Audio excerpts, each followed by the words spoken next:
Dominique habite près de Strasbourg. Cette maison de retraite est devenue son quotidien pendant 1 an et demi. Sa mère, Marguerite, y a passé les derniers mois de sa vie jusqu'en mai 2017.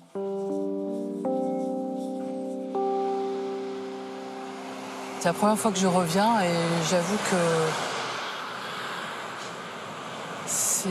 c'est un choc quand même. Et la chambre de maman était là-haut. Voilà, le balai des sacs aussi, où on amène les provisions, le linge sale, voilà, ça me rappelle des souvenirs, ça. Ça présente bien, c'est bien. Moi, je suis rentrée là en toute confiance. Et puis la réalité, petit à petit, se dévoile, surtout quand vous venez au quotidien ou tous les 2 jours, 2-3 jours. Quand on laisse une personne dans des draps souillés, quand on laisse des couches souillées dans la salle de bain, quand on laisse des nappes voilà, où maman a rendu son repas, on roulait en boule sous sa table où elle mangeait. Voilà, moi j'appelle ça de la maltraitance, parce que la dignité de la personne est atteinte. Aujourd'hui, elle tient à témoigner. En souvenir de sa mère, pour lui rendre sa dignité. Mais aussi parce qu'en 1 an et demi de visite dans la maison de retraite, Dominique considère que l'établissement a multiplié les erreurs. Selon elle, la prise en charge était défaillante, alors qu'elle payait plus de 3 000 € par mois de frais de séjour. 3 000 €, mais qu'est-ce qui justifie ça, quoi ? Il y a 2 aides-soignantes par étage. Quand on les appelle, elles mettent 1 heure à venir. Le médecin fantôme. Quand on voit ces sommes-là et la manière, le quotidien, mais on se dit, mais il y a un bug là, il y a un grand vide sidéral là entre les 2 trucs. Ce qui a achevé de la révolter, ce sont les conditions, selon elle, dans lesquelles sa mère a agonisé. Un week-end de 1er mai, seule, sans que sa fille soit prévenue, avant de mourir à l'hôpital. Là, je le dis pour la première fois et je réalise que maman est restée 2 jours, c'est-à-dire entrant en agonie, certainement, et personne n'a été attentif à ça. Personne ne l'a accompagnée, personne ne m'a prévenue. On ne la laisse pas comme ça, sur un lit d'hôpital, comme un animal. Un animal, on en prend plus soin. Et j'aurais aimé être là, à côté d'elle, à ce moment-là, pour lui dire « Ne t'inquiète pas, tout le monde est là qui t'attend, tu vas retrouver ta maman, ton papa. » La rassurer, lui dire que tout allait bien se passer, qu'elle n'était pas abandonnée. Là, ils sont dans un irrespect. C'est plus qu'un irrespect, ils n'ont même pas la sensibilité, ils n'ont même pas l'écoute, il n'y a rien. Il y a un vide, voilà. Par contre, là, ça, c'est pas un vide. Hein. Ça remplit les caisses, c'est pas un souci. Des témoignages comme celui-ci, il en existe de nombreux. Que se passe-t-il derrière les murs de ces maisons de retraite privées à but lucratif? Il y en aurait près de 2000 en France. Elles appartiennent souvent à des grands groupes. Certaines concentrent aujourd'hui les accusations. Manque de personnel, nourriture rationnée, soins bâclés. Nous avons fait des demandes de tournage aux 2 géants du secteur, Korian et Orpea. Elles ont été refusées. Alors, nous avons décidé de pousser les portes de ces établissements, de filmer à l'intérieur, parfois en caméra discrète, parfois à l'initiative des familles.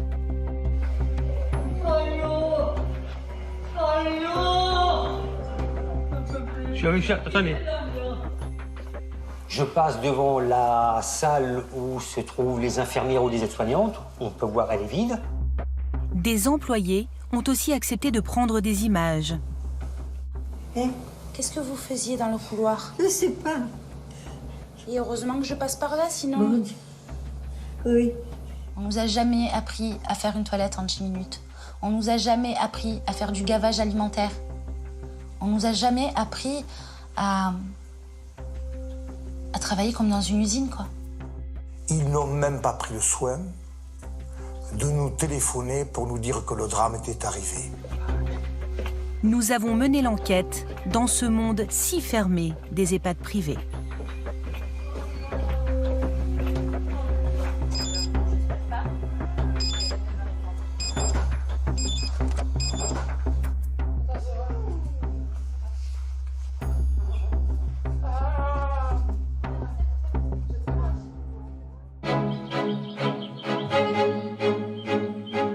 Au commencement, je suis une maison de retraite médicalisée. Accueillir et prendre soin des aînés, c'est ma première mission. Ici, chaque résident est une personnalité, avec son nom, son histoire, sa situation personnelle et ses désirs. La publicité est belle. Serait-ce la réalité de toutes les maisons de retraite privées? C'est près de Strasbourg, dans la maison de retraite où la mère de Dominique résidait, que nous avons commencé à pousser les portes. L'homme qui va nous aider, c'est Paul. Il rend visite à sa mère chaque jour depuis 7 ans. Atteinte de la maladie d'Alzheimer, elle est logée au 3e étage du bâtiment, dans une unité spécialisée destinée aux résidents les plus dépendants.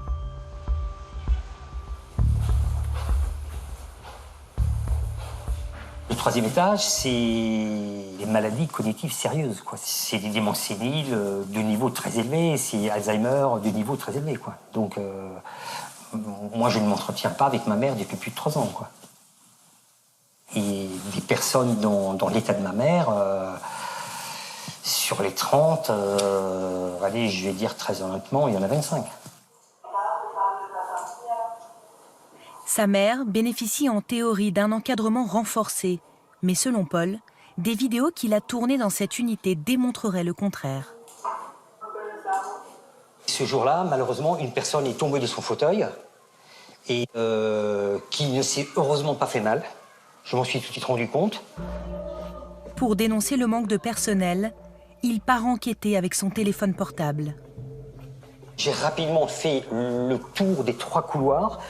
Là, on arrive sur la place principale, voilà, où se trouve la télévision. On voit la personne qui est couchée. C'est elle qui crie, voilà. J'attaque le 2e couloir. Vous pouvez voir des chambres vides. Certaines chambres sont fermées.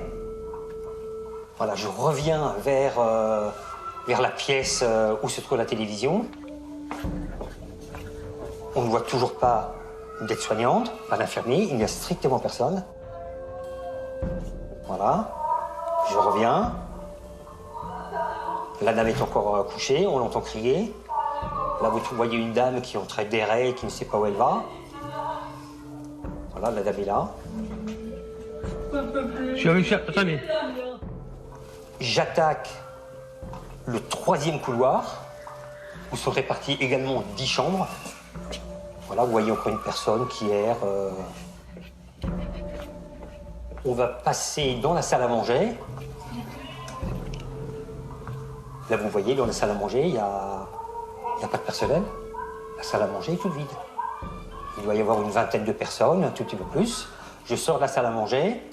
Je passe devant la salle où se trouvent les infirmières ou les aides-soignantes. On peut voir, elle est vide.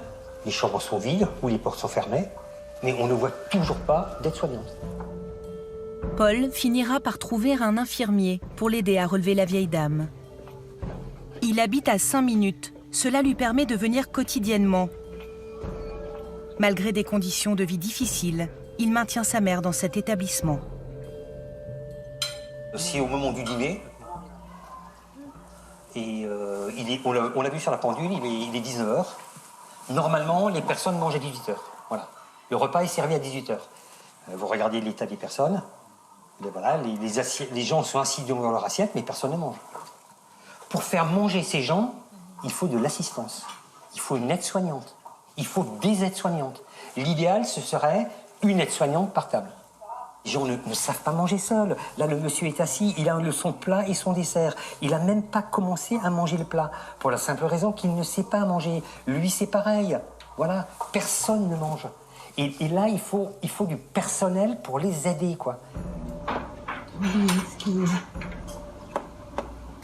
Moi, j'y vais quasiment tous les soirs, à 18h, pour donner à manger à ma mère et la mettre au lit. Moi, j'assiste, j'aide à la mettre au lit tous les soirs. Ce jour-là, selon Paul, certaines personnes n'ont pas été descendues pour manger. Pour les autres, tout est servi dans la même assiette. Le dessert, la purée, et il manque de l'eau. La facture mensuelle est de 3 500 €. Ça, c'est une chose. Mais ma mère y est depuis 7 ans. Et en 7 ans, elle a dépensé 285 000 €. Donc j'ai vendu sa maison pour payer cette somme. Depuis qu'il a tourné ces images en 2015 et 2016, Paul a l'impression que le personnel soignant est plus présent. Nous avons joint le directeur, il assure que la situation s'est améliorée depuis. Mais qu'en est-il vraiment aujourd'hui, en 2018, dans cette maison de retraite ? Une aide-soignante affirme, elle, que les conditions de vie sont toujours aussi scandaleuses.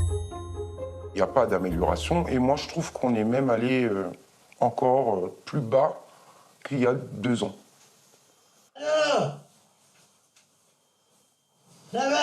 Ça, c'est une personne qui essaye à tout bout de champ de se lever, mais par contre ne tient absolument pas sur ses jambes. Il se renverse régulièrement ou la table ou la chaise sur lui. Il se blesse énormément, donc il est bourré de pansements, de machin. D'ailleurs, les pansements aussi, c'est changé très irrégulièrement. Donc ils ont fini par trouver la solution de lui mettre un matelas par terre. Et c'est la solution. Infirmier, médecin, c'est la décision. Ça, c'est un exemple, mais cette personne, ils ont fini par lui mettre un lit avec des barrières et des protections. Depuis, la personne ne se blesse plus. Mais pourquoi on a attendu autant de temps ? Selon elle, cette personne a dû attendre plus d'1 mois. Sur ce cas précis, le directeur de l'établissement a refusé de s'exprimer. Nous poursuivons notre enquête à Marseille, dans les Bouches-du-Rhône, un département où les 3/4 des maisons de retraite sont privées. Peu d'aides-soignantes acceptent de témoigner à visage découvert. Une d'entre elles a pourtant osé le faire pour lancer l'alerte. En décembre 2016, Ella Keriev donne une conférence de presse avec plusieurs de ses collègues. Elle dénonce leurs conditions de travail et le traitement des pensionnaires de leur établissement, qui appartient au groupe Corian. Vous les installez en rang, un par un, sur des fauteuils, dans un salon. Pendant que vous êtes en train de faire vos toilettes, eux, ils sont là à attendre. Déjà, rien que ça, j'appelle ça de la maltraitance, parce qu'il n'y a personne qui s'en occupe pendant 4 heures, quoi. Ella a aujourd'hui 29 ans. Elle a été licenciée le 8 décembre 2016 par la maison de retraite. Selon elle, pour avoir réclamé des couches supplémentaires pour des résidents. Sa lettre de licenciement pour faute grave évoque une insubordination à l'occasion de la mise en place de nouveaux protocoles incontinence. Dans ces structures, vous avez des dotations journalières, donc c'est 3 couches par jour et 2 couches la nuit. La journée, on ne doit pas dépasser le quota de 3 couches. Donc si j'ai un résident qui est souillé à 15 heures, je vais lui mettre la couche de nuit. Et si au moment du coucher, il est plein de sel, moi, je ne pourrai pas le changer, je lui laisserai plein de sel jusqu'à ce que l'équipe de nuit arrive. Il sera obligé de garder sa protection souillée toute la soirée jusqu'à ce que les filles passent le changer la nuit. Derrière cet incident, ce qu'elle met en cause, c'est une robotisation de la prise en charge des personnes âgées. Notre formation ne nous apprend pas ça. Quand j'ai été formée pour mon métier, on m'a toujours dit il faut favoriser l'autonomie de la personne, favoriser le relationnel, accompagner les résidents. On nous a jamais appris à faire à la place du résident. On nous a jamais appris à faire une toilette en 10 minutes. On nous a jamais appris à faire du gavage alimentaire. On nous a jamais appris à travailler comme dans une usine, quoi. Depuis son licenciement, Ella travaille en intérim dans différents EHPAD privés. Elle a accepté de nous montrer son travail lors d'une vacation dans une maison de retraite où elle n'est restée qu'une seule nuit. J'arrive sur l'établissement à 19h30, donc bonsoir, vous allez travailler sur cet étage-là. Je vous montre votre vestiaire et je vous montre votre chariot et après je m'en vais parce que mon heure est passée. Je vais me changer, je ressors, il n'y a plus personne. D'accord. Alors, je prends le chariot. Plein de noms avec des numéros de chambre. Donc, je rentre dans les chambres au fur et à mesure pour voir si tout va bien. Je ramasse ceux qui ont chuté, je change ceux qui se sont arrachés la couche, je rassure un peu tout le monde. Puis, je me perds un peu dans les couloirs. Je trouve des résidents qui ne sont pas couchés, des résidents devant les ascenseurs. Je ne sais pas qui ils sont, je ne sais pas quel est leur numéro de chambre. Cette nuit-là, elles sont 2 aides-soignantes pour 94 résidents. Ella affirme avoir une 50aine de pensionnaires à sa charge. La plupart d'entre eux semblent livrés à eux-mêmes. Ça fait combien de temps que vous attendez, madame? Au moins une demi-heure. Ben, je vais déjà accompagner la dame, là. D'accord? Parce que je vous connais pas et je sais pas où est-ce que vous êtes. Je suis simplement remplaçante. Voilà. Il est 20h50 et ces 2 dames sont devant l'ascenseur depuis au moins 1 heure et demie. Il n'y a personne. Au total, selon Ella, il n'y a que 3 employés cette nuit-là. Les 2 aides-soignantes et une femme de ménage qui s'occupera elle aussi de quelques résidents, même si elle n'est pas formée pour cela. Qu'est-ce que vous faites, madame, là? Qu'est-ce que vous faisiez dans le couloir? Je sais pas. Et heureusement que je passe par là, sinon... Oui. Reste quelque chose. Ça y est, ma belle, je J'ai soif. Oui, ma chérie. Oui. Je vais essayer de trouver de l'eau, vous inquiétez pas, d'accord? Merci. Merci. C'est rien. Merci. Allez, je vais vous chercher de l'eau, vous inquiétez pas, je reviens tout de suite, d'accord? Je vais récupérer ce qu'il faut. Hein. Mais jamais de la vie, ma chérie. Ben voilà, écoutez. Jamais, jamais. Allez, je vais vous chercher de l'eau Oui. et on va se recoucher, d'accord? Oui. J'ai tenté de la rassurer et je suis allée lui chercher à boire. Elle était prête à payer pour boire de l'eau. C'est quand même... être prêt à payer à 4h du matin pour avoir de l'eau, c'est quand même quelque chose de choquant. En plus des appels à la sonnette, l'aide-soignante doit vérifier toutes les chambres et changer chaque résident 2 fois dans la nuit. Je suis rentrée chez cette dame et je l'ai découvert comme ça au sol. En fait, en ouvrant la porte, j'ai cru halluciner. Je me disais, mais je rêve. Puis je vois le lit avec les barrières, donc elle a dû essayer de se lever toute seule. Et je me demandais, la première chose, c'est depuis combien de temps elle est là? Est-ce qu'elle est vivante? Est-ce qu'elle est morte? Parce qu'elle ne bougeait pas. Je suis allée voir si ça allait. Je lui ai mis un coussin, enfin un oreiller sous la tête. Ella découvre cette dame à la fin de sa première ronde, vers 1h du matin. Elle la recouchera sans savoir ce qui lui est arrivé. Si on serait ne serait-ce qu'une aide-soignante de plus, on aurait pu commencer les extrémités chacune et je l'aurais découvert plus tôt. Donc je culpabilisais sur le moment, me dire mais peut-être que j'aurais dû commencer par là, mais de notre côté je me disais mais je les connais pas. Donc que je commence du point A, du point B ou du point C, au final c'est la même, ça aurait pas été elle, ça aurait peut-être quelqu'un de l'autre côté, donc... Nous avons tenté de joindre la direction de l'établissement, sans réponse de sa part. Nous accompagnons Ella devant les locaux de son ancien employeur à Marseille. Elle a contesté son licenciement au prud'homme. La décision sera rendue dans quelques semaines. Selon l'aide-soignante, le groupe Corian a tenté jusqu'au bout de trouver un accord avec elle et ses collègues. Ils sont venus nous voir juste avant l'audience qui était fixée pour les prud'hommes. Et pourquoi vous faites ça? Quel est votre intérêt de vouloir dénigrer le groupe? Nous avons 24 000 collaborateurs. Oui, mais tous les collaborateurs, vous les menez à la baguette. Ils ont tenté un rapprochement. Mais ça s'est arrêté là. Selon un des participants à la réunion, Corian aurait proposé 70 000 € à Ella pour mettre un point final à leur contentieux. Et selon elle, pour qu'elle cesse de parler à la presse. On nous demande de nous taire, d'arrêter de médiatiser. Mais sauf qu'on ne médiatise pas pour dénigrer le groupe. Bien au contraire, il faut des maisons de retraite, il faut des grands groupes. Mais avec le respect de la dignité des personnes qu'on prend en charge dans son établissement, ce serait mieux. Interrogé sur cet établissement, le groupe Corian a refusé de nous répondre. Si certaines maisons de retraite ne veulent pas de publicité, serait-ce parce qu'elles ne souhaitent pas que le public sache ce qu'il s'y passe? Certains établissements peuvent parfois devenir un enfer pour leurs pensionnaires. C'est la situation que nous avons découverte dans le Sud-Ouest. Une maison de retraite du groupe Orpea a été le théâtre d'un drame. Derrière ces murs, une patiente de 85 ans a été tuée, battue à mort par une autre pensionnaire, une malade qui sortait d'une hospitalisation en psychiatrie. Elle résidait pourtant dans une unité protégée, censée être mieux encadrée et surveillée. Nous avons rencontré son fils, Philippe, et sa petite-fille. Chaque mois, la famille payait 3 200 € de frais de séjour. Elle l'a agressé très violemment, elle lui a donné des coups de pied, des coups de poing.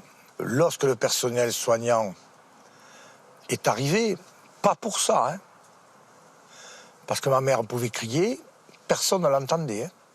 Il n'y avait personne dans l'unité, et dans l'immeuble, on n'entendait pas. Elles étaient au 2e ou 3e étage, personne n'entendait.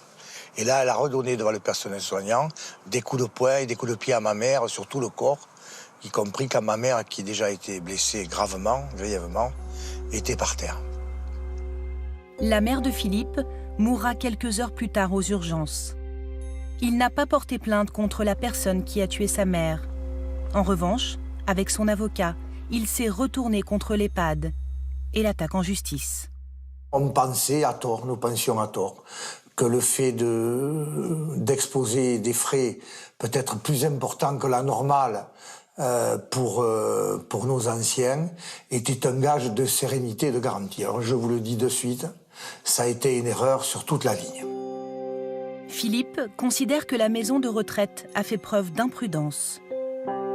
Cette lettre, signée de plusieurs familles et adressée à la directrice de l'EHPAD, rappelle que l'établissement aurait été alerté avant le drame de la dangerosité de la résidente. Le courrier évoque une crise de démence, une personne menaçant les résidents, la peur et les pleurs des résidents à son contact. J'accuse directement la résidence de retraite, c'est parce qu'ils avaient la connaissance de l'état mental et des antécédents psychiatriques de la personne qui a tué ma mère. Pourquoi ils ont placé cette femme comme de la dynamite, dans ce milieu protégé, fermé, sans personne, c'était de la dynamite. Après cette agression mortelle, la maison de retraite embauchera une personne en plus la nuit. C'est la directrice de l'EHPAD qui le dit dans sa déposition au juge d'instruction. C'est moi qui ai pris l'initiative, après les mois, la peur des familles et l'impact médiatique que cela a causé. Il y a donc une personne présente dans l'unité durant la nuit. Question. Mais pourquoi ne l'avez-vous pas fait avant? Pourquoi? Fallait-il que cette femme à 85 ans décède dans les conditions que nous connaissons pour que l'enfant on prenne la mesure des choses? C'est à cette question que, certainement, les dirigeants d'Orpea auront à répondre devant une juridiction. Le nouveau directeur de la maison de retraite a refusé de répondre à nos questions. L'affaire est toujours en cours d'instruction. Derrière ces pratiques qui aujourd'hui font scandale, y aurait-il une logique économique? Plus du quart des EHPAD en France sont propriétés de grands groupes à but lucratif. Leur budget provient de 3 sources. L'État, à travers les ARS, agences régionales de santé, les départements et bien sûr les familles. Avec l'argent de l'État, la maison de retraite privée paie l'essentiel du salaire des personnels soignants. Les départements contribuent au financement des fournitures. Avec les frais de séjour payés par les familles, l'établissement paie l'hébergement, la nourriture, les personnels non médicaux, les animations. Ce n'est pas parce que les familles paient plus cher que les résidents auront droit à plus de personnel soignant. Comment les établissements commerciaux gèrent-ils cet argent? Un ancien directeur d'établissement Orpea a accepté de nous rencontrer. Il a travaillé près de 20 ans pour ce groupe, dans plusieurs maisons de retraite différentes.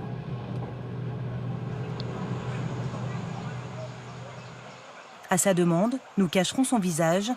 Il nous donne rendez-vous dans un jardin public. La norme Orpea, c'est de faire de la qualité à moindre coût.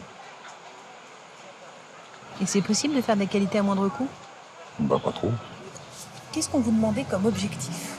Tout d'abord, un objectif financier, un certain pourcentage du chiffre d'affaires. Aux alentours de 30%. 30% de marge, ce serait une des raisons du manque de personnel. Selon un rapport parlementaire de mars 2018, les EHPAD privés commerciaux n'emploient que 49 équivalents temps plein pour 100 pensionnaires, contre 65 employés pour 100 places dans les EHPAD publics. Malgré un taux d'arrêt de travail particulièrement important dans les maisons de retraite, environ 10%, le personnel serait calculé au plus juste. Maintenant, vous avez des absences, bah, vous limitez vos remplacements. Mais comment on les limite concrètement? Bah, vous avez une auxiliaire de vie à temps complet, vous la remplacez par une auxiliaire de vie à temps partiel, à mi-temps. Donc vous gagnez à mi-temps sur un mois. Et même s'il manquait des soignants, le directeur dit qu'il avait pour consigne de ne pas compléter l'enveloppe que donne l'État. Orpea investit-il dans le personnel soignant au-delà de l'enveloppe ARS? Pas du tout. Orpea considère qu'il a pour mission d'utiliser ces enveloppes financières pour financer les soignants, mais pas plus. Y aurait-il vraiment des consignes de restriction dans le groupe Orpea? À Marseille, une aide-soignante dans un établissement du groupe a accepté de nous faire partager son quotidien. Elle nous donne rendez-vous un dimanche matin. La direction est absente. Cet établissement accueille 85 personnes. Nous allons nous faire passer pour un stagiaire en formation et la filmer en caméra cachée.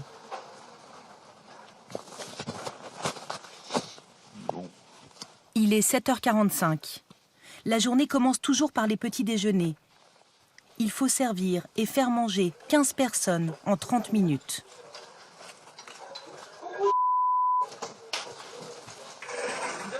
Ça va? T'as déjeuné? Vous avez des aliments trop riches en sel et en sucre qui sont mauvais pour la santé. Oui? Si, il bon le chocolat. Je déclare la guerre, mesdames et messieurs. Tu manges? Allez. L'aide-soignante a la responsabilité de 15 chambres, tout un étage. En théorie, les résidents sont tous valides. En pratique, la plupart d'entre eux ne peuvent plus se prendre en charge. Ils sont dépendants. Vous avez combien de toilettes par jour à faire? Entre 8, 10, des fois 12. Ce jour-là, l'aide-soignante est seule à s'occuper de ses résidents. Non. Vous avez combien de temps pour faire une toilette? 20 minutes. 20 minutes? Un rythme qui ne laisse pas de place au temps mort.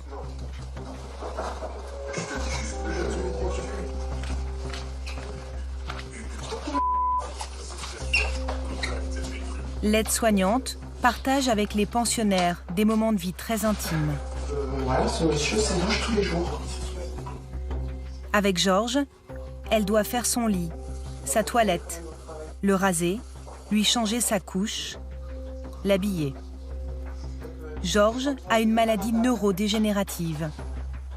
Elle s'en occupe comme d'un petit enfant, avec pour unique préoccupation de ne pas le blesser, de ne pas le faire tomber. Ça va? Ça va. Ouais. Et ce n'est pas facile quand il faut aller vite. Si je suis pas derrière, il tombe. Allez, ok. L'aide-soignante aura passé 14 minutes montre en main avec ce monsieur. Non, je suis un peu fermé. Comme au supermarché, le personnel doit scanner tous ses faits et gestes. Je clique tout ce que j'ai fait sur le plan de soins. Et une fois que j'arriverai sur l'ordinateur, je brancherai ma scanette. Et ça mettra en temps, en heure, tout ce que j'ai fait. La direction est exigeante avec son personnel. Elle le serait parfois moins en matière de matériel et de fourniture. Le poste de la lingère a été supprimé. Ce matin, il manque des serviettes de toilette. En général, c'est comme je fais des douches, c'est une grande et une petite. Vous allez faire comment là?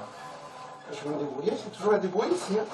Je vais aller voir dans les étages différents, si elles en ont pas trop pris.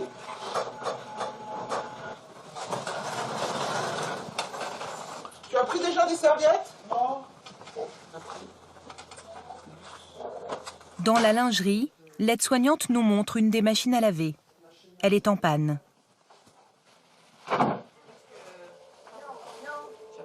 En plein été, la climatisation du salon est elle aussi en panne. Il n'y a aucune fenêtre ouverte. Il fait 28 degrés. Un réfrigérateur ne fonctionne pas. L'aide-soignante tient à nous montrer la salle de balnéothérapie. Ça, c'est utilisé souvent? Je pense que c'est jamais utilisé. C'est jamais utilisé.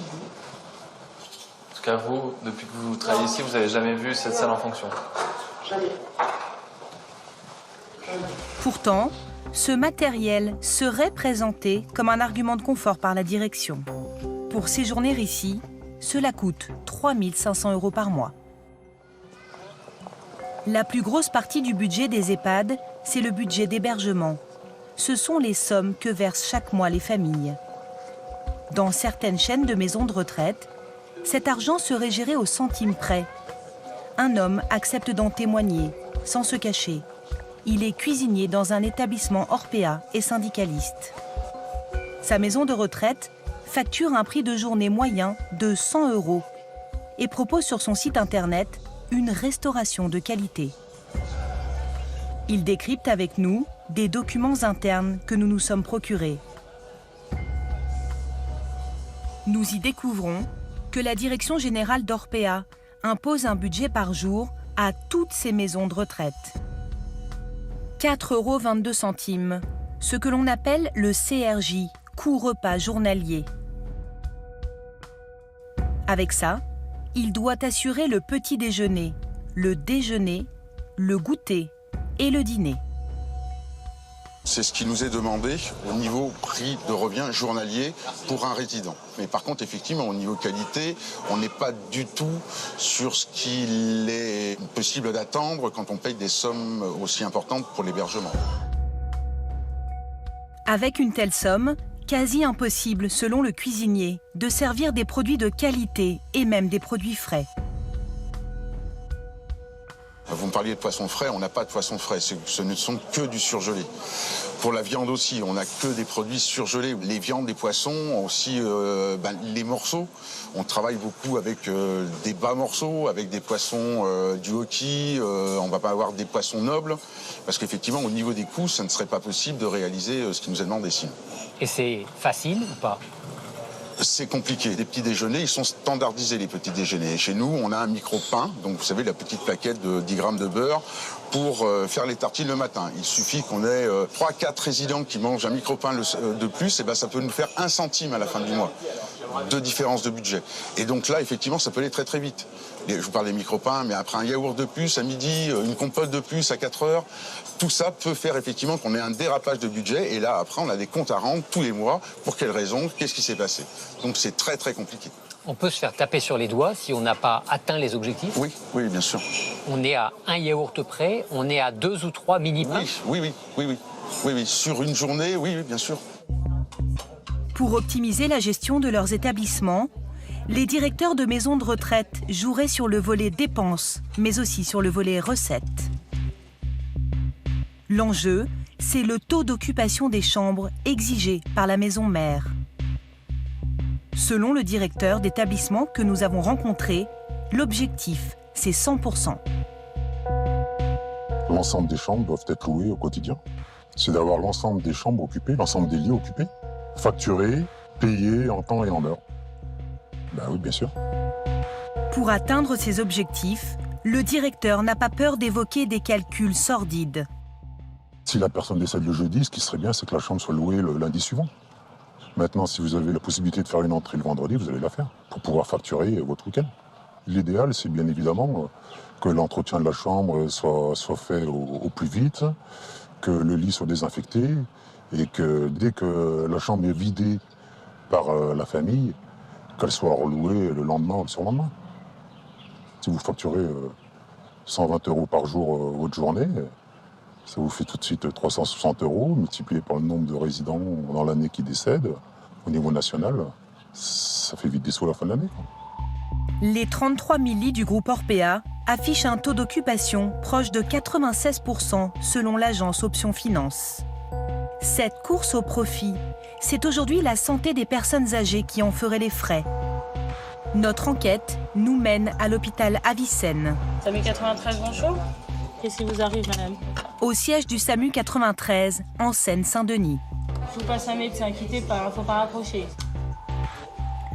Christophe Prudhomme, médecin urgentiste, connaît bien ces établissements. Ok, ben on vous envoie une ambulance, pas de problème. Au revoir. La particularité des EHPAD privés, c'est cette absence de stabilité de personnel, une sous-médicalisation catastrophique dans un environnement parfois clinquant. Personnes déshydratées, fièvre mal soignée, problèmes cardiaques, le SAMU fait régulièrement des interventions dans des EHPAD privés. Dans le 93, les interventions dans les EHPAD ont augmenté de 63% en 5 ans. Pour moi, c'est tout le temps un casse-tête, les EHPAD. Bon, les dossiers, l'infirmière qui est là ou la personne qui est là, elle ne connaît pas le patient. Des fois, on ne nous apporte pas les bonnes informations. Il faut vraiment chercher, quoi. C'est-à-dire, tiens, c'est écrit là, non, c'est pas là, c'est si, c'est pas simple. Et la plupart du temps, ce sont des dossiers où il y a 3 lignes, et qui datent d'il y a plusieurs mois, donc c'est pas un véritable dossier médical. Il y a quelque temps, c'était donc une infection urinaire non traitée. Ouais. Et qui se transformait en choc septique. Voilà, avec la personne qui était dans un état gravissime, alors que si elle avait été vue 48 heures avant et qu'on avait prescrit des antibiotiques, eh bien, dans 99% des cas, l'évolution est favorable. Donc on peut tout à fait dire qu'aujourd'hui, on a des personnes qui décèdent par défaut de soins ou par retard à la prise en charge. Selon l'urgentiste, les EHPAD préfèrent appeler le SAMU plutôt que d'embaucher assez de médecins ou d'infirmières. On utilise le service public de manière substitutive, en particulier dans les établissements privés lucratifs, à 3 000 € par mois, pour ne pas payer d'infirmières et de médecins. Les deux groupes sur lesquels nous avons enquêté, Korian et Orpea, sont cotés en bourse et en pleine expansion. Orpea est en train de développer ce qu'il appelle son modèle français de maison de retraite à l'étranger. Après l'Europe, il s'attaque à la Chine et au Brésil. En 2017, Korian a gagné 163 millions d'euros, Orpea 89 millions d'euros. Tous deux sont filiales de fonds de pension étrangers. CPPIB, un fonds de pension canadien, est l'actionnaire principal d'Orpea. Sur les 5 dernières années, il affiche un taux moyen de 11,8% de rendement pour les actionnaires. Ni Orpea, ni Korian n'ont souhaité nous répondre. Nous sommes devenus actionnaires pour pouvoir assister à l'Assemblée générale d'Orpea le 28 juin dernier. Nous filmons avec nos téléphones portables. Pendant 1 heure, le directeur général Yves Lemann se félicite des bons résultats de son groupe. Plus 61% de chiffre d'affaires en 3 ans. Puis, quand vient le moment des questions, nous l'interrogeons sur ce que nous avons constaté dans certains de ces EHPAD. Bonjour. Je vais vous poser une question en tant qu'actionnaire et en tant que journaliste aussi. Vous avez parlé au début de cet AG de la très bonne santé financière d'Orpea avec un chiffre d'affaires prévu pour 2018 de 3,4 milliards, je crois. Pourtant, il y a de nombreux établissements où il y a des gros problèmes, des très gros problèmes, de manque de personnel, de manque de protection pour les résidents. La protection, c'est les couches qu'on met pour les résidents qui sont très fortement dépendants. Il n'y a pas assez d'eau, il n'y a pas assez à manger. Est-ce que monsieur Yves Lemann, vous êtes au courant de ça? Et ça, moi, je ne l'ai pas lu dans la presse, je l'ai vu. Alors, madame, bonjour madame. Je peux tout à fait vous répondre. Il y a toujours des problèmes dans une entreprise. Simplement, il y a aujourd'hui 87% des familles, je dis bien des familles, pourquoi des familles, je vous le dirai après, qui nous recommandent 87 ans. C'est vrai qu'il y en a 13 qui ne le sont pas. On parle de 3,4 milliards, mais il ne faut pas rattacher 3,4 milliards à un résident. Là, le plus important, c'est le résident. Mais monsieur, est-ce que vous vous rendez compte de ce qui se passe dans vos établissements? Regardez, je vais vous donner un exemple. Oui. Ça, non, je peux vous en donner plein, j'ai un gros dossier. Ça, c'est un établissement à 10 000 € par mois. C'est des protections qui sont trop petites. 10 000 € par mois? Oui, 10 000 €, avec des protections qui sont trop petites pour les résidents. Excusez-moi, monsieur Dame. Il n'y a pas question de fermer nos portes, nous n'avons rien à cacher. Et notre premier souci, ce sont nos résidents et nos salariés. Nous l'assumons, où que cela soit. Rien n'est parfait, nous assumons l'imperfection. Mais comme je vous l'ai dit, 87%, c'est plutôt honorable. On espère évidemment approcher les 100%. Personne n'est jamais parfait. En tout cas, on verra ensemble comment travailler éventuellement là-dessus. Autre question.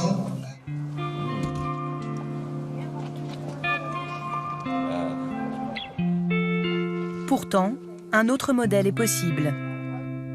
Nous nous rendons dans une maison de retraite gérée par une association d'entraide sociale. Cette résidence près de Nancy est ce que l'on appelle un EHPAD privé associatif. Les pensionnaires payent 2 300 € par mois. Coucou maman. Coucou. Comment tu vas? Bien. T'as bien mangé? Claude a décidé de retirer sa mère, Odette, d'une maison du groupe Corian pour la placer ici. Elle a eu de la chance car la liste d'attente est très longue. C'est long. C'est long, tu t'ennuies? Je m'ennuie. Ah oui, ma pauvre maman. Maman? Oui. Je peux montrer à Julie tes albums de photos quand t'étais championne d'escrime?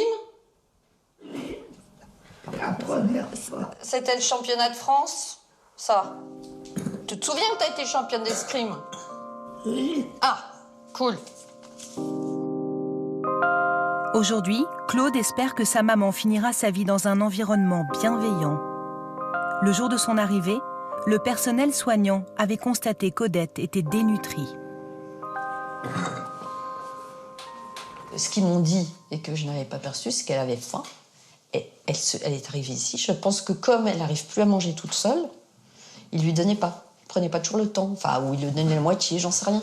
Mais elle crevait la dalle quand elle est arrivée ici. Oh là, t'es loin. Ouais, ma petite maman. Je t'embrasse tout fort. Hein? À tout bientôt. Ici, il y a 7 salariés pour 10 résidents. Cela permet une meilleure prise en charge, notamment pour les repas. Dans la grande salle là-bas, c'est tout des personnes qui n'ont pas besoin d'aide alimentaire ou simplement couper la viande, ce que nos collègues font d'elles-mêmes. Elles vont couper la viande. Nous, on s'occupe plus particulièrement de la petite salle où on a essayé de faire des grandes tables communes. Et du coup, ça dure combien de temps le repas pour une personne, par exemple, qui a besoin d'aide? Autant de temps qu'ils ont besoin. Je dirais à peu près, je peux pas mesurer parce qu'il y a des personnes qui mangent vite, des personnes qui mangent lentement. Ils sont là dans un lieu de vie, ils sont chez eux. Donc si on les force, déjà on les force forcément. Il faudra se réveiller un jour, il faudra manger à midi, le petit déjeuner c'est à telle heure. On les force sur tellement de choses qu'on essaie de s'adapter sur beaucoup d'autres. Dans cet établissement, la direction donne les moyens et le temps pour les soins les plus délicats. Elles sont 2 pour s'occuper d'une dame fragile de 85 ans, particulièrement angoissée. Ça va? On va s'occuper de vous, on va passer un bon moment, toutes les 3, et puis on va prendre soin de vous. Il n'y en a pas pour longtemps. Hein? Les jambes, ça fait beau. Oui, alors je veux dénuder vos jambes pour qu'on puisse les laver. Oui, d'accord. D'accord? Quand il me prend dans ses bras, il me parle tout bas. On vous sèche la jambe, hein? Me dit des mots d'amour, des mots de tous les jours. Et ça me fait quelque chose. Elles vont passer 35 minutes pour faire sa toilette, sans la brusquer. On a besoin de prendre le temps. Il y a des personnes qui ne comprennent pas ce qu'on fait. On a besoin de leur expliquer. On ne peut pas arriver et... Hein? On ne pourrait pas arriver chez vous, Prendre votre corps, tourner votre corps sans vous expliquer ce qu'on fait, sans... C'est important, ils ont besoin de comprendre. Quelques jours après notre tournage, le cœur de Marcel s'est arrêté en pleine nuit. Sa fille nous a précisé que l'équipe médicale lui a tenu la main toute sa dernière soirée. Il reste encore le visage.